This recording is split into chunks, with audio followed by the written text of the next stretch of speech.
Hi everybody, thanks for inviting me to come and address you today. I've been looking into the situation in Pakistan over the past few days and reading upon the history of the region, and it really is shocking to see the role that British imperialism has played in Asia throughout the years.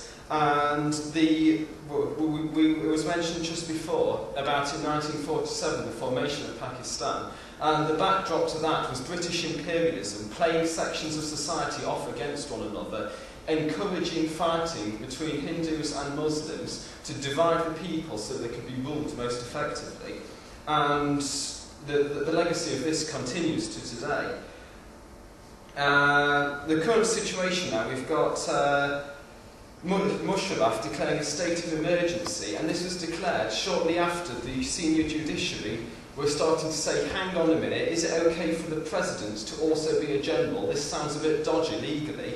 And so Musharraf delivered a speech. I've got a section of it here. Terrorism and extremism are rampant. Suicide bombings are widespread.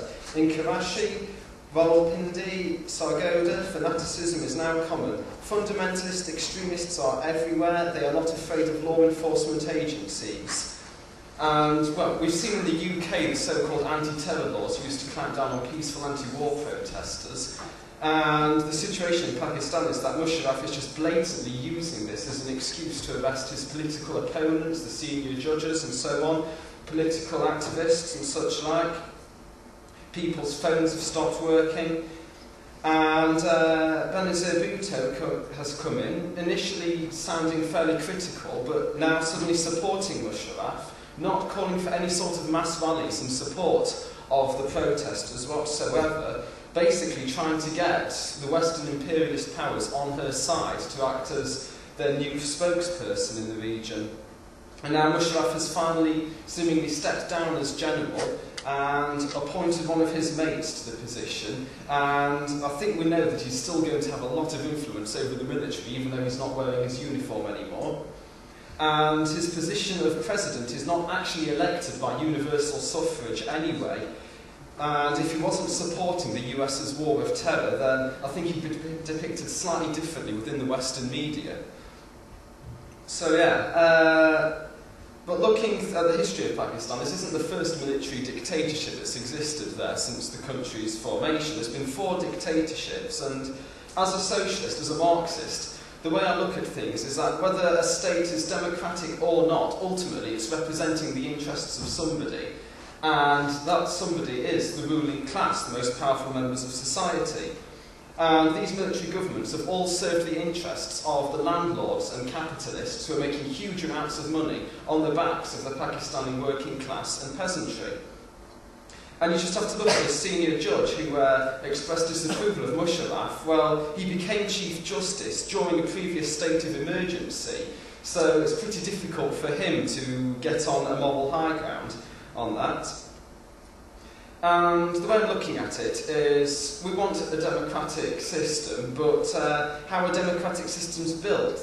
They're not built by a military dictatorship deciding it's going to become nice overnight. I don't think anybody here believes that the invasion of Iraq is going to achieve democracy. And how were democratic systems built originally? In the West, if you look at the history of Britain, France, America, democracy was built when early capitalists like Oliver Cromwell, George Washington came into conflict with the landlords, the old feudal lords, and overthrew them. And in the process, they were forced to give land to the peasantry and create parliaments for representation. And these parliaments, the British Parliament, it was originally just there for the bosses, the super rich capitalists, to make decisions to run the state in their own interest. And again, it wasn't some sort of decree from above, from the government, which gave us democracy. It was the working class, ethnic minorities, women, who fought for the vote in the first place. That's how democracy was won. But if you look in the neo-colonial world, then you see that capitalists and landlords have the same interests. They're united by the banking system, and we've seen how the Bhutto family in the Pakistan People's Party has been running the party for the benefit of landlords and capitalists there. So I just don't see there being an Oliver Cromwell or a George Washington emerging out of the capitalist class in Pakistan. The way I see it, that what has to happen next is that the working class has to play a leading role in the struggle for democracy there. I mean, you just have to look at what's happening in the Pakistan government. Under Musharraf, the Steel Mills Corporation, worth 60 billion rupees, was privatised and sold for 20 billion rupees, mostly to government ministers. So that's something like a 3,000% markup they've made on their investment. And that's profit made off the backs of the Pakistani working class. And multinational corporations make an absolute fortune by exploiting low-paid workers all across Asia, and Pakistan is no exception to that. So, if the working class have to play a leading role in the struggle for democracy, then what is the situation for the Pakistani working class? There isn't much of a history of mass working class parties in Pakistan. The Pakistan People's Party did start off talking about socialism, talking about nationalising the major industries, but you just have to look at the history of it to realise that all those promises are long gone in the past. But right now, in Pakistan, there is a growing working class movement. There's the Trade Union Rights Campaign, which is fighting for political rights, for workers' rights, for the right to go on strike. And at the moment, workers are mostly mistrustful of political parties, which is entirely understandable given the political history of the region. But right now you've got the situation where unions are going on strike in defence of public services, like the telecommunications industry, which the government was privatising recently. There were general strikes going on all sorts of issues, and there's huge price hikes going off in the economy. You know, the price of food, fuel, rising up to such a point that the poorest simply cannot afford it. And it's been said that society is only 3 meals away from revolution. So people's experiences there are going to lead them to draw the conclusion that, yeah, something's got to be done here, and we can't rely on political superheroes or the military to do it for us. Power has to be taken into our hands. Right now, the trade union leaders, they tend to be old, they tend to be conservative, they tend to be unwilling to rock the boat. But this new generation, through its experiences, has learned that you need to be prepared to fight for your rights.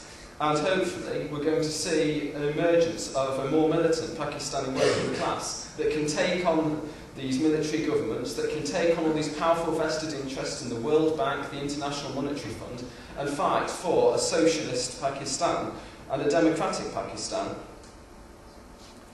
And just in conclusion, I'd like to develop that point about the need for a mass working class party there. That a mass working class party has to be based not on individual sections of society, but on the working class as a whole, to draw in, you know, oppressed minorities from all sections of society. And I've seen a little bit of a presentation that's coming up, and it seems to me that far from being incompatible with Islamic principles, I think this is, you know, something that we can all agree on here, that we need to control the wealth of society and use it to benefit everybody, not just a tiny, rich, privileged elite.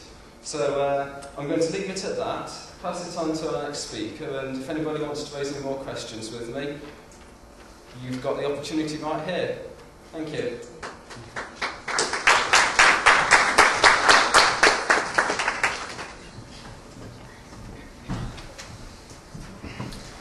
Thanks a lot for that, Lindsay. What I'll do now, pass it straight on to Ali Khan, who has spent a bit of time in Pakistan himself, and hopefully be able to